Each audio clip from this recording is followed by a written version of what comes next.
Auzubillahiminash-shaytanir-rajim. Bismillahir-rahmanir-rahim. Today our topic is work at height training.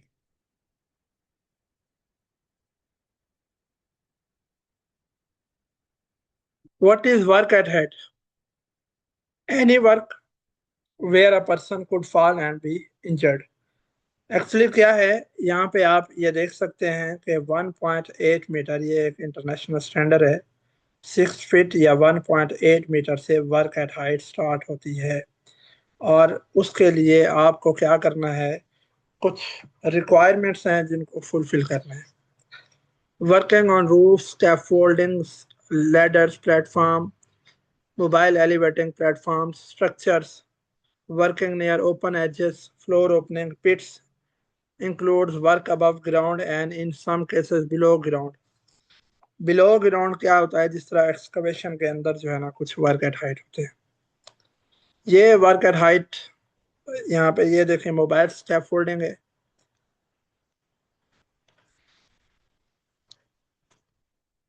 Scaffolding हमने कल भी discuss की थी।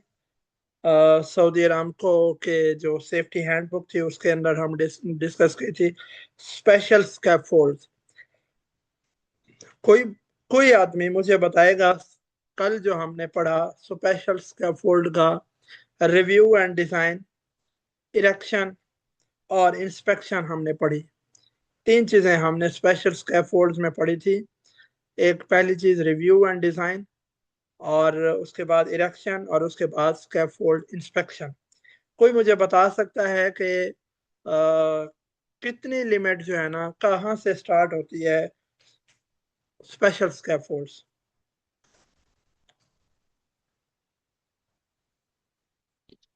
12.2 मीटर से ऊपर। ओके, 12.2 मीटर से ऊपर क्या होता है? उसके लिए सर स्कैफोल्डिंग प्लान चाहिए होता है। स्पेशल स्कैफोल्डिंग उससे ऊपर शुरू हो जाती है। और अगर स्कैफोल्डिंग हो 38 मीटर से, 38 मीटर से स्कैफोल्ड जो है ना ज्यादा टालर देन 38 मीटर हो तो देन कौन रिव्यू करेगा, कौन अप्रूव करेगा?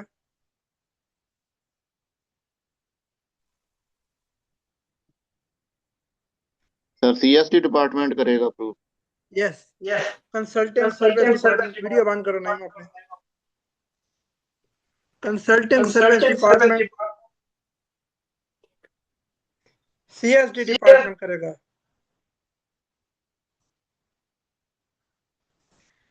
ओके,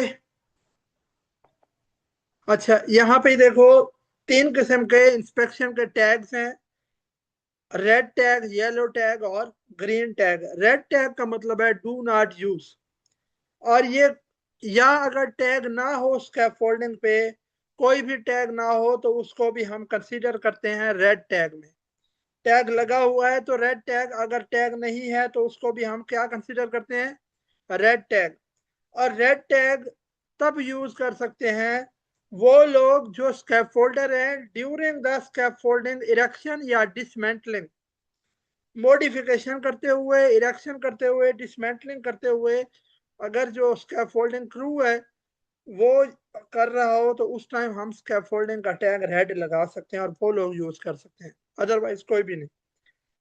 जो स्कैफोल्डिंग का टैग है येलो, येलो का मतलब होता है कि स्कैफोल्डिंग के प्लेटफॉर्म के अंदर कुछ ना कहीं गैप्स हैं, कहीं ना कहीं पर्सन फेल डाउन हो सकता है, पर्सन के गिरने के चांसेस है। इस वजह से येलो स्कैफोल्ड लगा दिया गया है।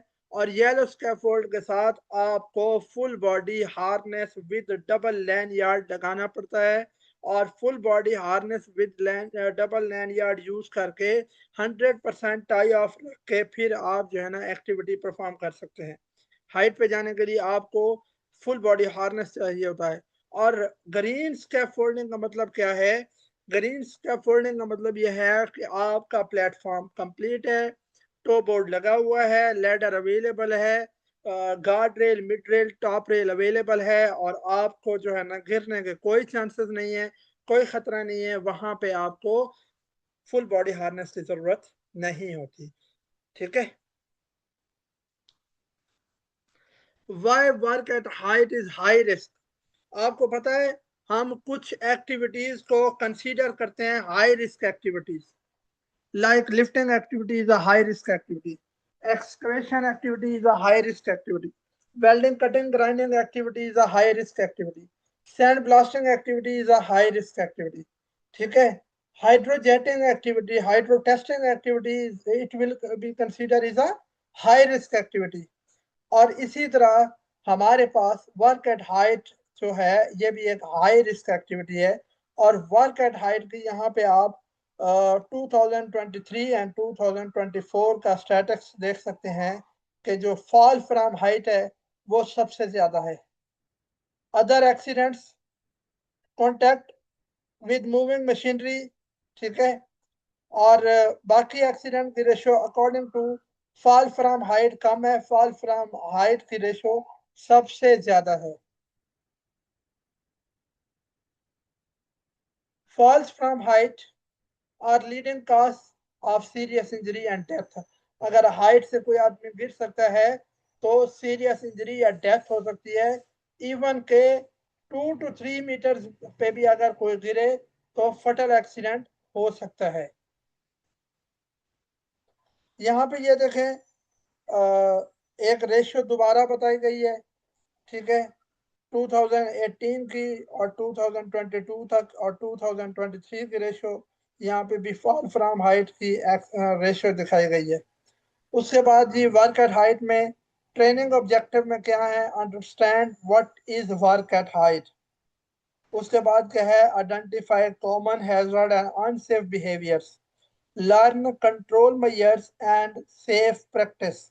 हमने पहले क्या अरे देखना है what is work at height, work at height क्या है, उसके बाद उसके हैजर्ड और अनसेफ बिहेवियर्स, और उसके बाद क्या है, सेफ मेजर्स, कंट्रोल मेजर्स, ठीक है, and know how to inspect and use fall protection equipment, understand emergency response and rescue basics। अच्छा जी, वर्क एट हाइट में आप ये देख रहे हैं wind speed, strong wind speed में आप एक्टिविटी परफॉर्म नहीं कर सकते। एज पर अरामको स्टैंडर्ड कोई आदमी मुझे बता सकता है कि कितनी विंड स्पीड पे आप वर्कर हाइट को स्टॉप कर देते हैं?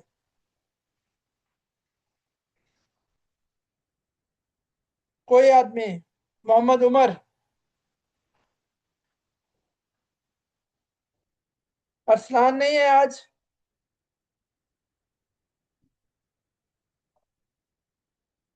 अरसलान नहीं है आज?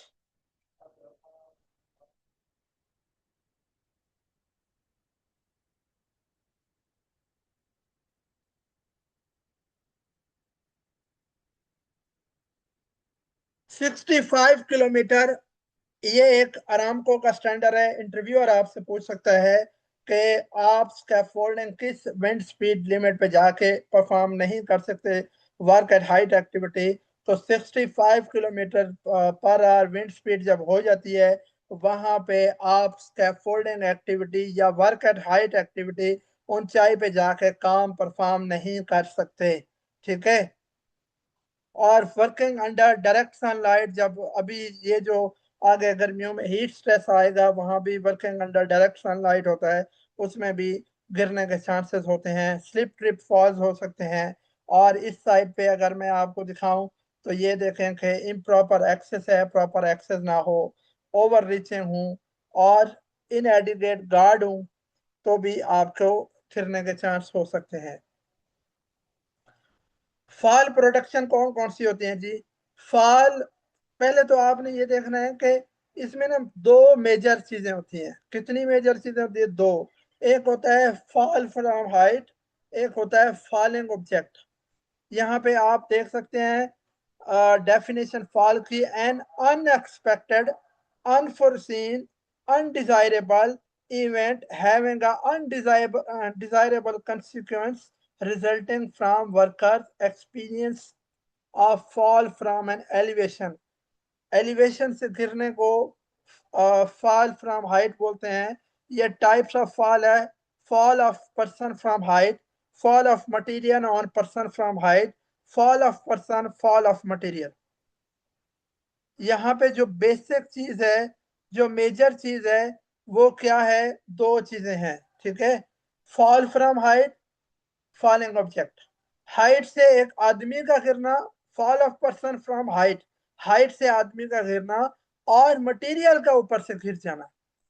जो हाइट से आदमी का गिरना है उसके प्रोटेक्शन के लिए हम फुल बॉडी हार्नेस यूज करते हैं, और guard rail, top rail, mid rail use करते हैं, प्रोटेक्शन यूज करते हैं। और जो है मटेरियल, मटेरियल बचाव है, उसके लिए हम एक तो टूल ट्रे यूज करेंगे, और साथ क्या करेंगे? टो बोर्ड, स्कैप फोल्डिंग का टो बोर्ड यूज करते हैं। ठीक है, कंसिक्वेंस क्या है जी? इंसिडेंट, एक्सीडेंट, फटल injuries, loss of work, loss of time, loss of resources.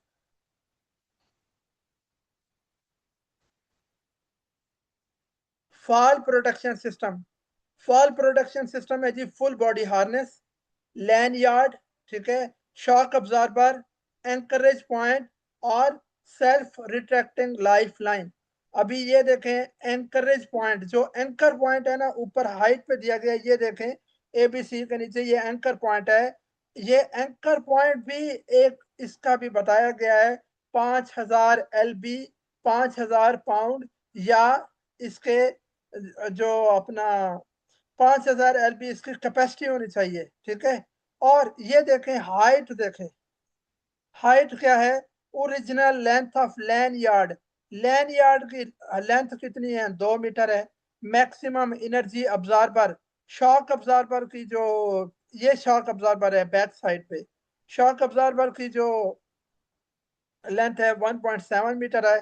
एक पर्सन के हाइट, एवरेज हाइट पर्सन की 6 मीटर होती है, 1.8 मीटर। और क्लियरेंस कम से कम ग्राउंड से क्लियरेंस जो है वो भी 1 मीटर होना चाहिए, ठीक है। ये देखें जी, ये फुल बॉडी हार्नेस हमारे पास। अच्छा, आपसे इंटरव्यू और मोस्टली ये भी हो सकता है, आपको पेपर में भी क्वेश्चन आता है, फुल बॉडी हार्नेस का फ्रंट और बैक दिया होता है, और आपने खुद लिखना होता है उसके पार्ट्स के नाम, उसका कंपोनेंट्स के नाम। ये फुल बॉडी हार्नेस होता है। ये डबल लैन यार्ड है, ठीक है। ये शॉक अब्जॉर्बर है, ये ब्लू वाला देख रहे हैं आप, ये एक शॉक अब्जॉर्बर है। इसकी लेंथ हमने देखी यहाँ पे क्या है? शॉक अब्जॉर्बर की लेंथ है 1.7 मीटर। ये यहाँ पे शॉक अब्जॉर्बर क्यों लगाया गया है? अगर कोई आदमी हाइट से गिरता है, झटका लगता है, तो ये उसको क्या करेगा? ये स्ट्रिप खुलती जाएगी, और स्लो स्लो ये स्ट्रिप खुलती जाएगी, ताकि आदमी को झटका ना लगे और इजीली वो स्लो स्लो नीचे आए। ये यहाँ पे ये भी शॉक अब्जॉर्बर दिखाया गया, ये लैंड यार्ड में, यहाँ पे ये डबल लैंड यार्ड, और ये शॉक अब्जॉर्बर, और ये रिंग है, ठीक है। ये फ्रंट साइड है, ये बैक साइड है। फुल बॉडी हार्नेस की फ्रंट साइड और बैक साइड है, ठीक है। अभी ये देखें, ये क्या है? सही है, और ये गलत है। क्यों? यहाँ पे दोनों लैंड यार्ड को आपस में कनेक्ट कर दिया गया है, और ये दोनों लैंड यार्ड ऊपर टाई ऑफ कर दिए गए, 100% टाई ऑफ है। उसके बाद यहाँ पे आप देखें fall of person from height, कुछ एग्जांपल दिए गए हैं, फ्रॉम लैडर, लैडर से गिरना, रूफ से गिरना, ठीक है, स्ट्रक्चर से गिर जाना, ये स्ट्रक्चर से गिर रहा है, गिर सकता है। From temporary floors at height, scaffolding from equipments. Hierarchy of control कितने लोगों को पता है? हियरार्की ऑफ कंट्रोल सर मुझे पता है। बताएं। बताएं। यस सर, पता है सर। ओके, नहीं बताओ। Sir first of all sir, elimination, substitution, administrative control, engineering control, PPEs. Okay, सबसे पहले हमने करना है इलिमिनेशन। इलिमिनेशन करना है कि रिमूव द हैजर्ड। हमने बार का हाइड, ये देखें इलिमिनेट कर दिया है, बार का हाइड यूज ही नहीं कर रहा। अगर नहीं हो सकता तो फिर हमने क्या करना है? सब्स्टिट्यूशन करना है, हैजर्ड को कम करना है, मिनिमाइज करना है हैजर्ड को। ये देखें बैरियर लगा दिए गए हैं, top rail, mid rail, guard rail लगा दिए गए, मिनिमाइज कर दिया गया है, ठीक है। और उसके बाद हमने क्या करना है, इंजीनियरिंग कंट्रोल लगाने हैं और एडमिनिस्ट्रेटिव कंट्रोल लगाने हैं और पीपीईज प्रोवाइड करने हैं। पीपीईज में क्या है, हमारे पास हेलमेट है, हमारे पास गॉगल्स हैं, हमारे पास सेफ्टी शूज हैं, हमारे पास ग्लव्स हैं, इवन के हमारे पास फुल बॉडी हार्नेस, ये भी पार्ट ऑफ द पीपीई है। ठीक है, full body harness front side और बैक साइड। ये क्या है जी, सस्पेंशन ट्रॉमा। कोई बताएगा व्हाट इज सस्पेंशन ट्रॉमा?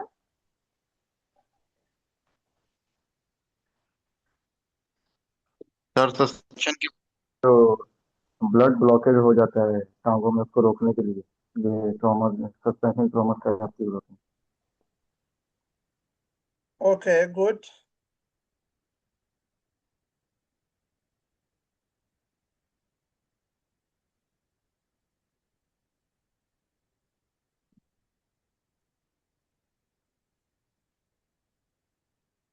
अगर कोई आदमी हाइट से गिरता है, ये एक स्ट्रिप है, यहाँ पे सस्पेंशन ट्रॉमा, एक साइड आपकी ऑलरेडी जो है आपके पास यहाँ पे मौजूद होनी चाहिए, आपकी बॉडी के साथ फिट होता है हार्नेस के साथ। और दूसरी साइड जैसे ही अल्लाह ना करे कभी एक्सीडेंट होता है, आदमी फेल डाउन होता है, तो वो इमीडिएटली क्या करेगा, इस सस्पेंशन ट्रॉमा को अपने ये देखें फुट के नीचे दे देगा। इससे क्या होगा कि एक साइड से ये वाली स्ट्रिप एक साइड, दूसरी साइड से यहाँ पे लगा के हुक करके उसके बाद फुट के नीचे देगा, तो उसकी जो ब्लड की ब्लॉकेज है वो नहीं होगी। ये क्या है, जी sir. Self retractable fall arrester. ठीक है, यस ये कहाँ यूज होता है, जी कोई सर। बता सकता है? तो ये, यस सर, ये फुल बॉडी हार्नेस के पैसे के बैक साइड पे जहाँ पे सर डी क्लिप होता है उसके साथ ये लगा होता है। इन केस अगर कोई बंदा पर हाइट से गिरता है तो सर ये बिल्कुल स्मूथली उसे नीचे गिरने से बचाता है। मीन कि उसे बिल्कुल स्मूथली वो नीचे आता है वो बंदा ना। इससे फिर ये है कि झटका नहीं लगता और सर लाइक बैकबोन डैमेज नहीं होती सर। जी वेरी गुड।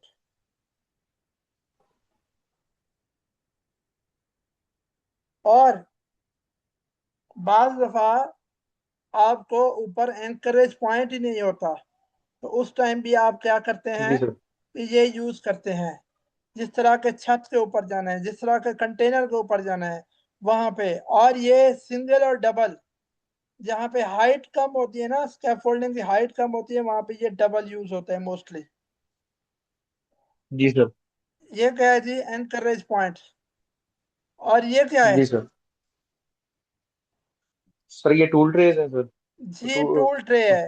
हाइट पे आप टूल ट्रे यूज करेंगे। ऐसे अगर आपके स्पैनर बाहर पड़े रहेंगे, तो जैसे ही आपका पाँव लगेगा वो स्पैनर आपके पाँव से स्लिप हो गए, हिट हो गए, नीचे आएंगे और किसी के सर पे लग सकते हैं, कोई चोट हो सकती है।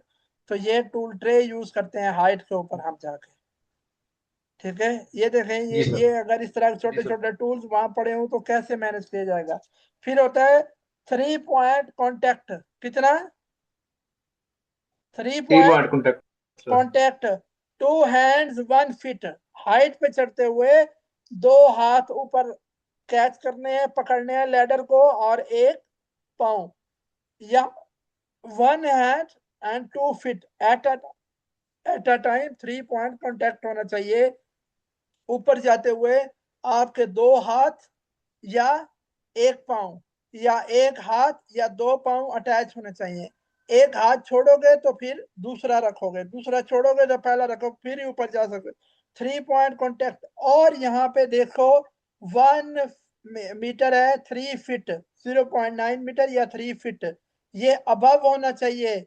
आपका लेडर जो है, जो आपका रूफ का किनारा है, उससे अबव। इस तरह एक्सकवेशन में भी 1 मीटर ऊपर, 0.9 मीटर या 1 मीटर या 3 फुट ऊपर होना चाहिए। ये आपसे इंटरव्यू में भी क्वेश्चन आता है, रिटन एग्जाम में भी क्वेश्चन आता है, कितने फीट ऊपर होना चाहिए? 3 फीट एटलीस्ट। ठीक है। जी सर। और ये क्या है, mobile elevating work platform. Height पे एक्टिविटी परफॉर्म करने के लिए मोबाइल एलिवेटिंग वर्क प्लेटफॉर्म भी यूज की जाती है। और इसकी विंड स्पीड लिमिट बताएं मुझे। सर जिसकी सर ये 25 kilometre per hour sir. 25 kilometre per hour. कितना? Sir twenty 25 five kilometre kilometre per hour पे इसकी एक्टिविटी रोकेंगे सर। अगर उससे 20, अबव होगी यस, तो ट्वेंटी 25 फाइव किलोमीटर किलोमीटर पर per hour. Our wind speed जब 25 किलोमीटर पर आवर होगी तो आप एक्टिविटी परफॉर्म नहीं कर सकते। Only train and authorize certified operator होना चाहिए। प्री यूज इंस्पेक्शन चेकलिस्ट होगी, फिल करेंगे चेकलिस्ट, उसके चार टायर चेक किए जाएंगे, कंट्रोल चेक किए जाएंगे, guard rail, emergency stop button check किया जाएगा और फुल बॉडी हार्नेस यूज किया जाएगा विद लैंड यार्ड। ठीक है। उसके बाद इसका एक गेट जी होता है, सर। वो गेट पहले क्लोज किया जाएगा, ओवरलोडिंग नहीं की जाएगी। और उसके बाद ऊपर से जो पावर लाइन है उनका डिस्टेंस भी मेंटेन किया जाएगा, देखा जाएगा पावर लाइन के करीब भी नहीं जाएंगे। ये देखें, मोबाइल एलिवेटिंग वर्क प्लेटफॉर्म में कुछ हादसे हो रहे हैं क्योंकि ऊपर काम करते हुए ऑपरेटर जो है उसको क्या कर सकता है, वो प्रेस बटन का नीचे के बजाय ऊपर चला जाए, उसका दिमाग कहीं और हो, ध्यान कहीं और हो, तो एक्सीडेंट भी हो सकता है। और mobile activating machine tip over हो सकती है, नीचे गिर सकती है। ये देखें, इलेक्ट्रिकल पावर लाइंस का आपको डिस्टेंस मालूम है ना? जी सर जी। जी। जी सर। 50,000 वोल्ट हो तो कितना डिस्टेंस होता है? Sir 3.1 10 feet. Metre and 10 feet. Yes.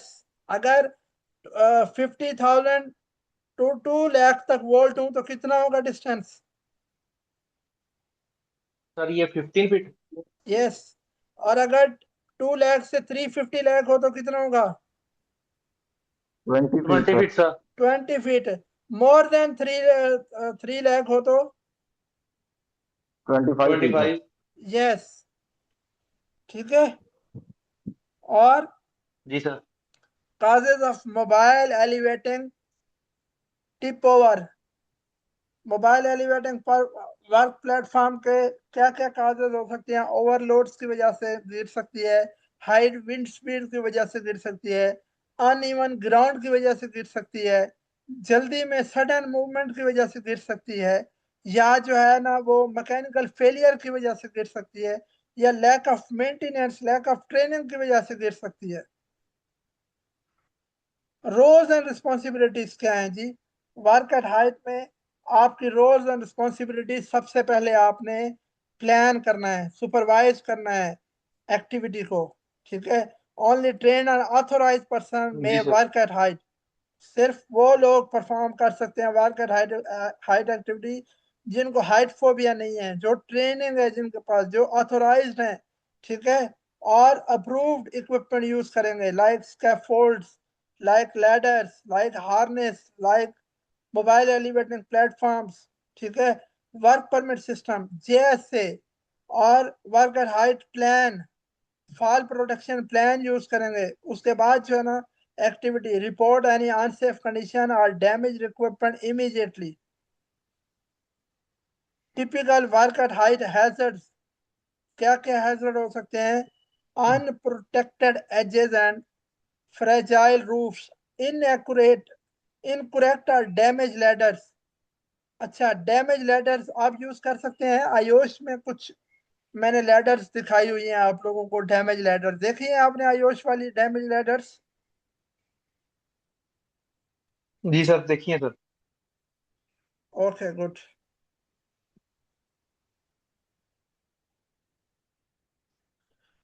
उसके बाद पुअरली इरेक्टेड और incomplete scaffolds.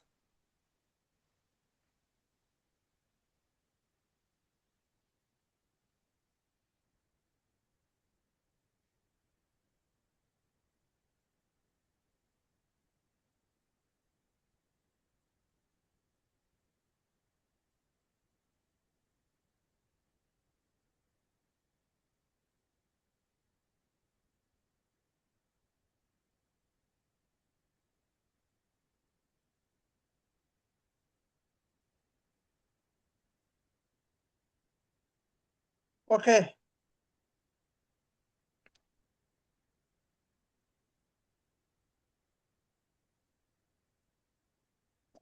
Full body harness, full body harness, ये देखें ऊपर कट लगे हुए हैं, डैमेज है।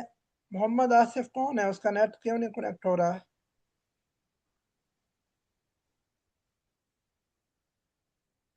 उमर उमर भी।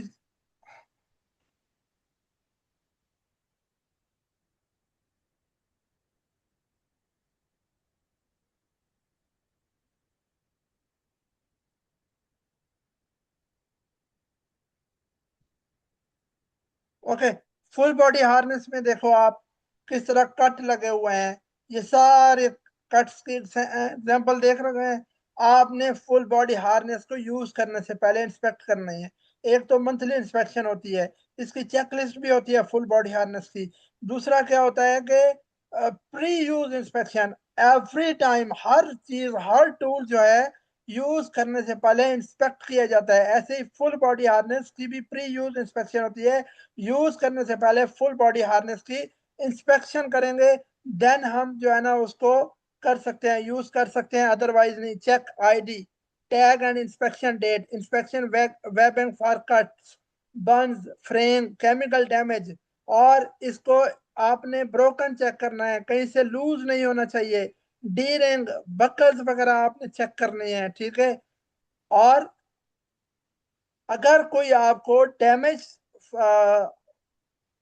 फुल बॉडी हार्नेस मिलता है तो इमीडिएटली आपने रिपोर्ट भी करना है, अपने लॉग रजिस्टर में मेंटेन भी करना है कि ये डैमेज है ये। और इमीडिएटली साइट से रिमूव भी करना है, और अपने सेफ्टी सुपरवाइजर को या सेफ्टी मैनेजर को इन्फॉर्म भी करना है आपने कि ये हार्नेस डैमेज मैंने पाया है और ये मैंने रिमूव कर दिया। और अपनी सेफ्टी ऑब्जर्वेशन में आपने लिख देना है, मेंशन करना है कि एक जो है ना full body harness during the inspection observe that one full body harness was damaged and immediately removed from the site।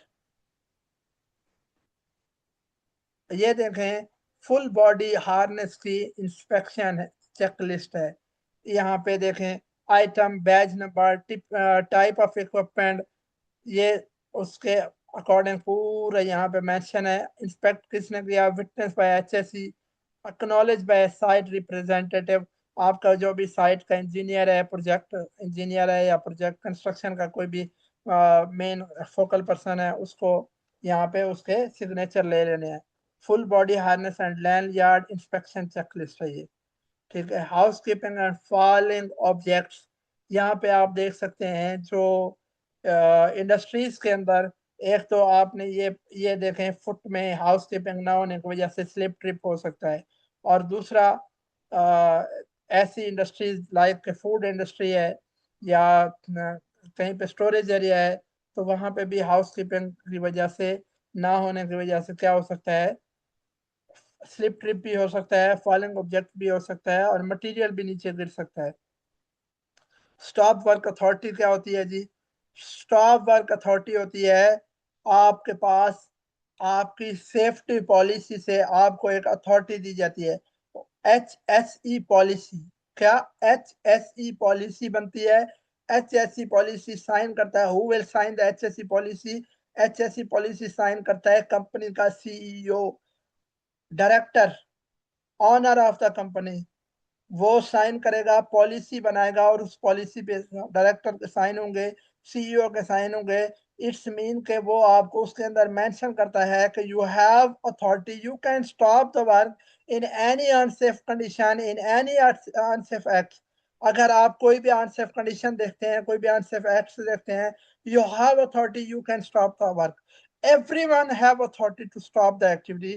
तो आपके पास अगर कुछ ऐसा देखते हैं जिससे आपको लगे कि ये जो है ना इस एक्टिविटी की वजह से कोई आदमी नीचे गिर के मर सकता है, डेथ हो सकती है, तो इमीडिएटली आप रिपोर्ट भी करें और एक्टिविटी को स्टॉप भी करें। कोई आदमी आपको कुछ नहीं बोल सकता, क्योंकि ये हमारी सेफ्टी पॉलिसी का पार्ट है।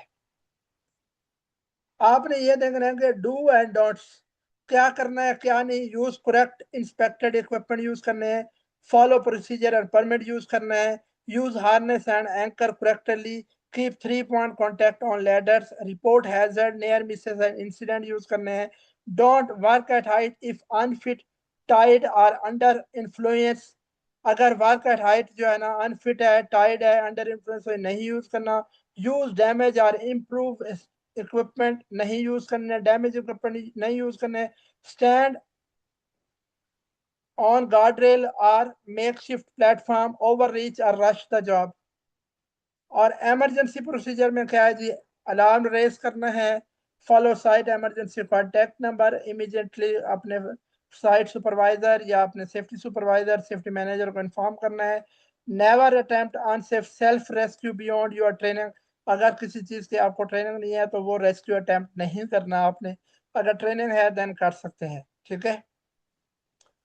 उसके बाद कोई भी एक्टिविटी परफॉर्म करनी है, पहले उसकी प्लानिंग करनी है, पहले उसके फॉल प्रोटेक्शन जो है ना आपको प्लान मिलेगा, वर्क एट हाइट प्लान मिलेगा, परमिट होंगे, मेथड स्टेटमेंट होंगे, जीएसए होंगे, फिर जाके आप एक्टिविटी कर सकते हैं, अदरवाइज नहीं।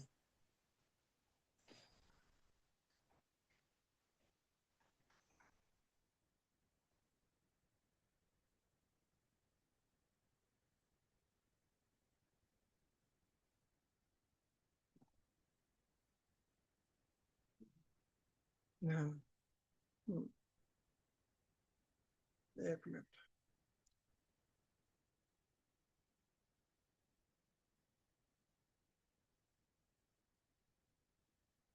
ओके, किसी का क्वेश्चन है?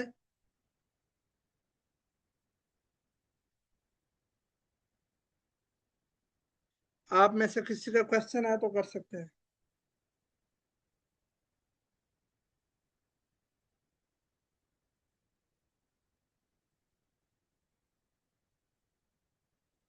हाँ sir. Okay dear, thank you. आप कुछ समझ आ रही है आप लोगों को? एक्चुअली जी टाइम सर की आ रही है। कमी की वजह से, टाइम की कमी की वजह से मैं तो आगे चल रहा हूँ, लेकिन मैं आपसे प्रॉपर देख नहीं रहा तो कितने लोग कर रहे हैं। और असाइनमेंट दी है मैंने, तो किसी ने अभी तक कोई भी असाइनमेंट पूरी कंप्लीट नहीं की। एक भी बंदे ने असाइनमेंट करके ग्रुप में नहीं शेयर की। तो कल फ्राइडे है, कल हमारा लेक्चर नहीं होगा। तो आप लोग आज अभी से स्टार्ट करें, जो जो असाइनमेंट्स हैं वो करें। और अगर असाइनमेंट आपको नहीं पता तो मैं दोबारा एक दफ़ा ग्रुप में असाइनमेंट शेयर कर दूंगा, बता दूंगा क्या क्या करना है, तो वो करके ग्रुप में शेयर करें। सैटरडे को मैं आगे नहीं पढ़ाऊंगा, पहले आप लोगों से जो प्रीवियस हम जितने लेक्चर 5 लेक्चर पढ़ चुके हैं उनके बारे में पूछूंगा, फर्दर हम आगे चलेंगे। ये आप लोगों के लिए मैं इतनी स्ट्रगल कर रहा हूँ, टाइम दे रहा हूँ आप लोगों को, लेकिन उसका आउटपुट अगर नहीं मिलेगा तो फिर कोई फायदा नहीं इस मेहनत का। सर वो असाइनमेंट एक दफा फिर वो शेयर कर दीजिएगा। मैं कर देता हूँ। जी okay sir. Dear, thank you. मुझे बहुत सारी दुआओं में याद रखेगा, अल्लाह ने के बाद। हाँ इंशाल्लाह। ठीक है।